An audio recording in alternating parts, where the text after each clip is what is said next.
probinsya sa Sugbo, ingon man United Kingdom, nagplano magpartner kalabot sa edukasyon o infrastruktura. Detalye sa report sa Ronato kini pinagi sa pagpamati ni Katropa Grigi Magdadaro. Live report.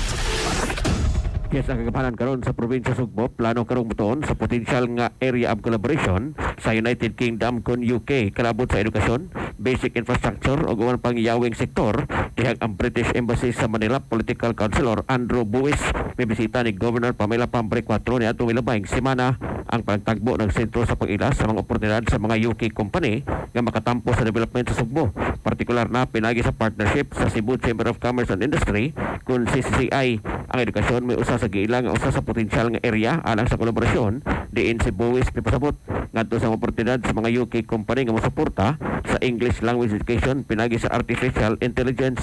Si Barry 4 siyang bahin may paambit ng gamhanan sa probinsya Sugbo nagplano sa pagdevelop og smart classroom nga magsagol sa teknolohiya ug inobasyon ngadto sa edukasyon. Ang ubang area nga gisgutan naglakip sa tubig, enerhiya, waste management, gas exploration, trade ug manufacturing, partikular na ang furniture industry. Gipaambit sa Barry 4 ang plano sa Sugbo sa gipropose nga subway ug ang regional nga tinguha sa pagdevelop og taytayan nga magkonektar sa Sugbo ug sa Bohol. Sa ato mga katropa diha nga nagkalubog ug naghanap ang pananaw, inom kanunay og Vision X Plus Soft Gel Capsule. Gumikan kay kini kumpleto sa mga phytonutrients nga moprotektar sa itong mga mata. Ano na kini lutein, beta-carotene, vitamin A ug zeaxanthin. Alang sa isang Pilipino para sa Pilipinas, kini katropa Gregi Magdadaro, XFM no.